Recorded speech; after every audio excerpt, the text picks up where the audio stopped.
I'm starting off this morning feeding the cows. What I'm feeding them is just a mixture of corn, oats, and soybean meal.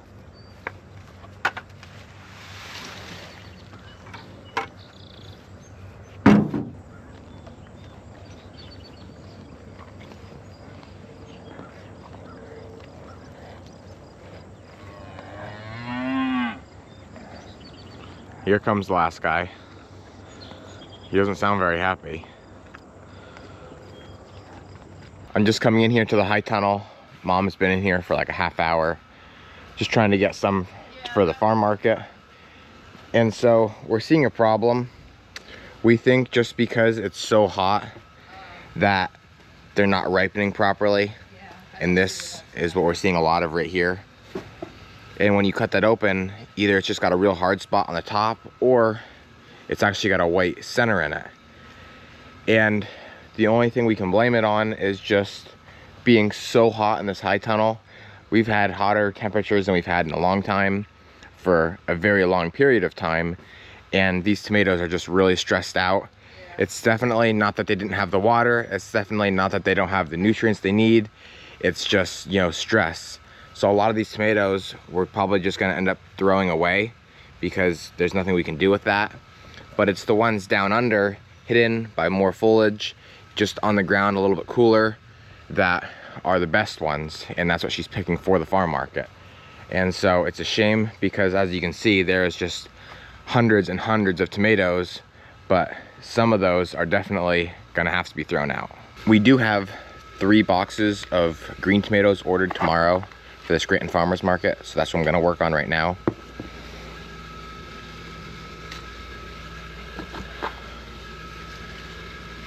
It's definitely not hard getting those, that's for sure. That one's a little small. This is a beautiful one right here.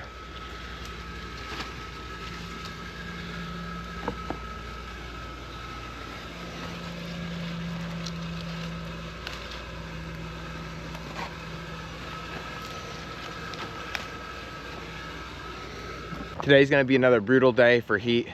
It's supposed to be like 95. I feel like it's supposed to be over 100.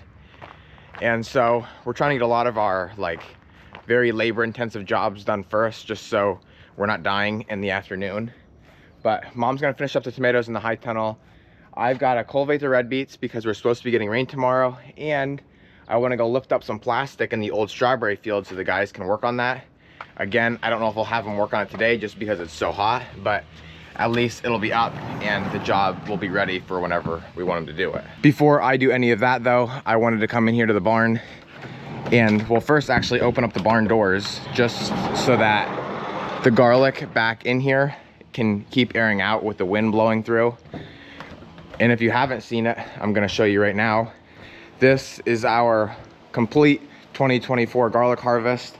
And I know it is a little bit dark, so it's hard to see, but there is 6 shelves, not completely full, but mostly full.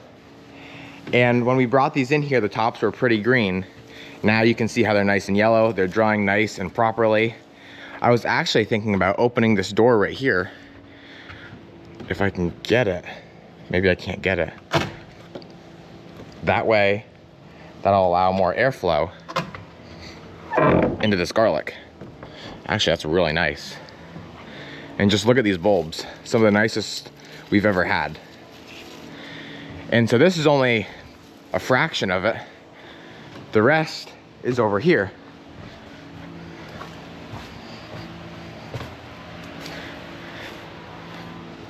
I'm not even gonna count all the tables. And then it goes all the way down and around. We just started cutting our first tops off in my last video. That's these right here, and we'll now continue to do so for the rest of the season until it is all gone. And usually we don't have any trouble selling it all. The nice part is that once it dries down, just like you see it here, and it's not completely dry yet, there is still moisture in there, but once it's completely dry, you can just take and shuck that outside dirty layer right off until the garlic is basically snow white. Dad just headed off to the auction to get some local, store's locked, to get some local produce for our farm market. We basically have everything ourselves now, besides a select few things. But the biggest thing is cantaloupe and watermelon. We don't have that, and we won't have that for probably 2 weeks yet at least. And that's a big seller that we need to have. Mom's unloading the tomatoes from the high tunnel right now for market tomorrow. I'm not gonna mention any names, but thank you to the guy that sent me the cultivator points. I think they're gonna work perfectly. I really appreciate it. This is the cultivating tractor. If you've been following along with my videos, I'm sure you've seen me do this now several times. And I'm actually coming to the end of cultivating season. And to start this old boy, we're gonna have to bump start it.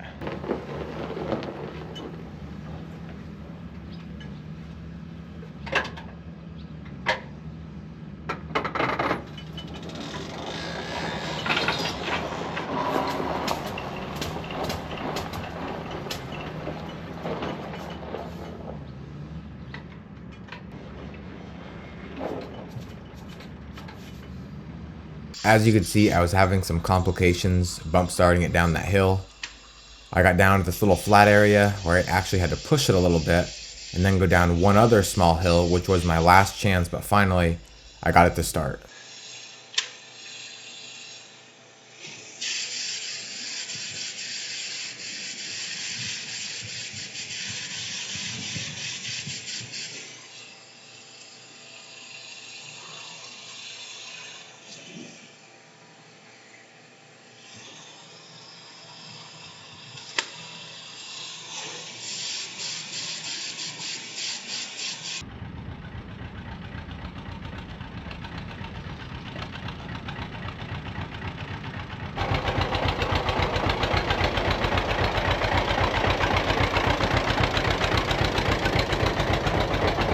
So I just did the first 2 rows. I'm about to start my third.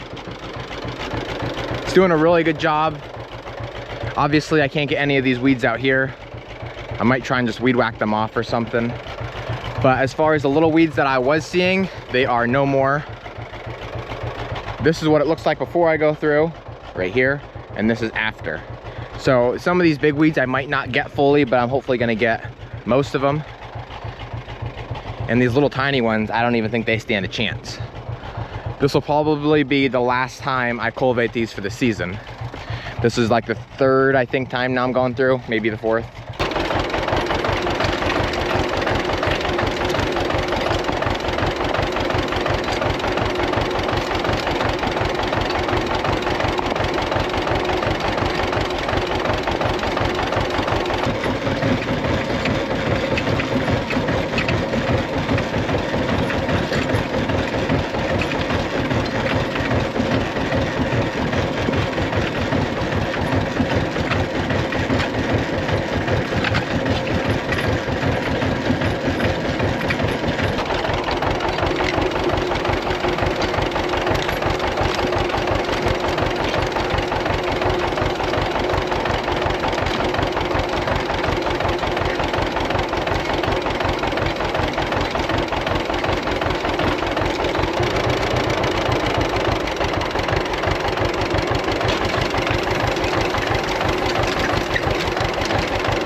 Cultivating's done. I came over here to the greenhouses.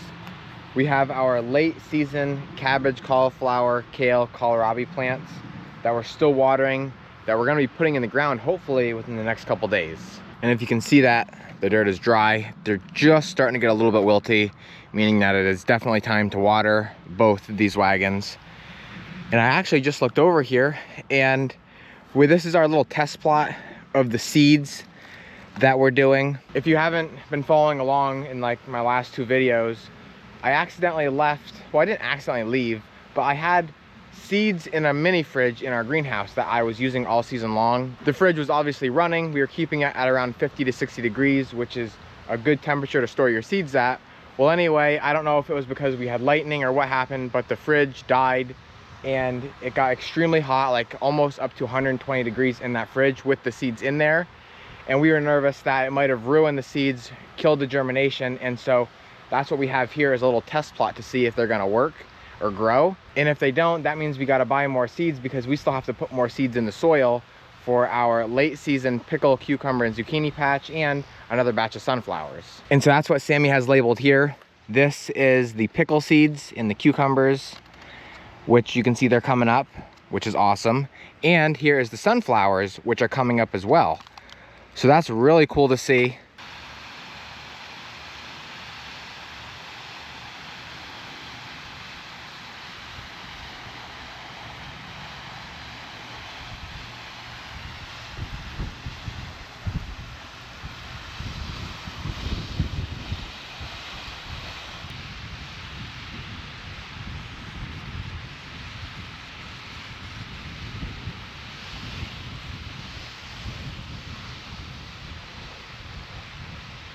I'm out here now in the old strawberry field. As you can see, we've killed everything. Well, mostly killed everything, or it's in the process of dying. And I just went over with my first pass and got the first row right here brought up or tilled up, whatever you want to call it. It worked really, really well. I absolutely love that piece of equipment. The only problem is that the plastic is just so brittle from being in the ground for like 3 or 4 years that it's just ripping like crazy. It's already got a ton of holes in it before I even go through it, actually. And so I'm doing the best job I can, but this is what it looks like when I'm done. And so how and why I say I did such a good job is because these were down in the ground about 5 or 6 inches on each side, and it brought it right up out and actually kind of laid it on top for the most part. Another thing that you can do, and which I did do, is I cut the plastic down the middle. And so when the guys come up and start lifting this, I'm gonna ask them how they like it or if they like it being split like that. Because the next row I do now, I'm not gonna cut it. I'm gonna leave a hole and see if that's any better. And then I'll let them decide how I do the rest of the field, because it makes a big difference and you can save a lot of time if one way is better than another.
We just pulled into the Scranton Farmers Market.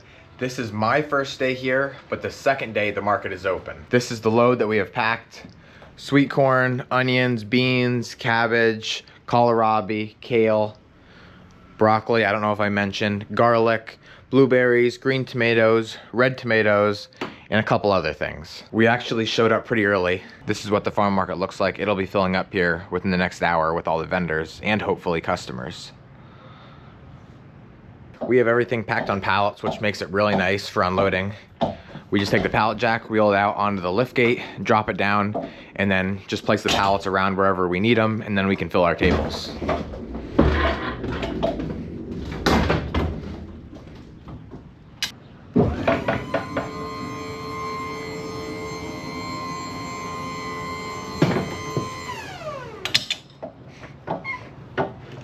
So we're in the process of getting set up. Still have a long way to go. Pap always works in this section right here on all the smaller stuff like blueberries. There's another bin of corn in there, right? You're down there. Oh. I can move it closer once you're down at the table.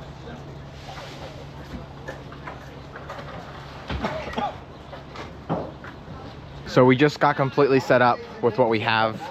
It's not a completely full table just because we don't have that much variety yet, but it still looks really nice.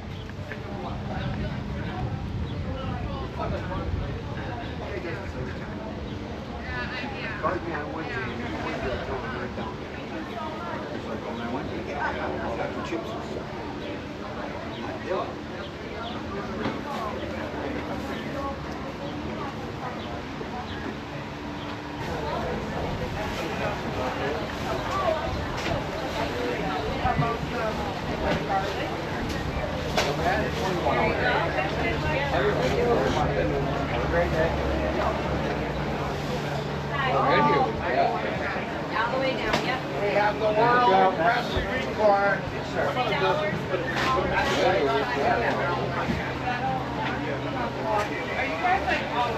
Yep, yep. Collard greens, all Take the farmer's market.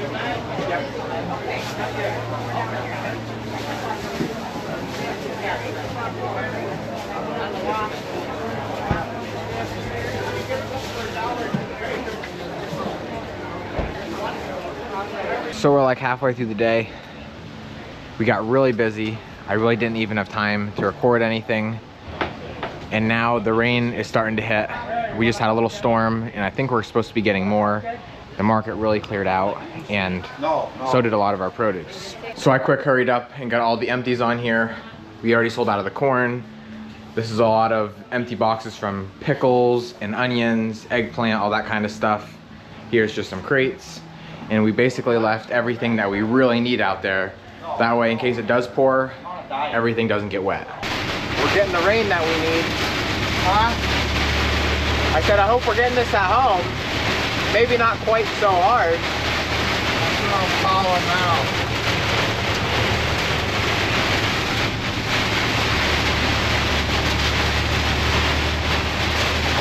We just got home. That storm was pretty bad. A lot of people were pulled off on the side of the road, as you could probably see in the video. We didn't seem to get a ton of rain here, but we definitely got some. Everything's wet. I don't really know if everything is, you know, satisfied with the amount of rain that it got, but at least it'll help it spruce it up a little bit, even though it's not really going to help it produce more. It's just going to keep it from dying. It was a good day for our second day of market. Everything on the right is empties besides these like 3 things right here. And then this pallet right here, which looks like everything stayed pretty well put on the ride home. And so I'm gonna take the skid loader, get that pallet off and in the cooler, because that's gonna be part of our load for tomorrow at the Wilkes-Barre Farmers Market on the square.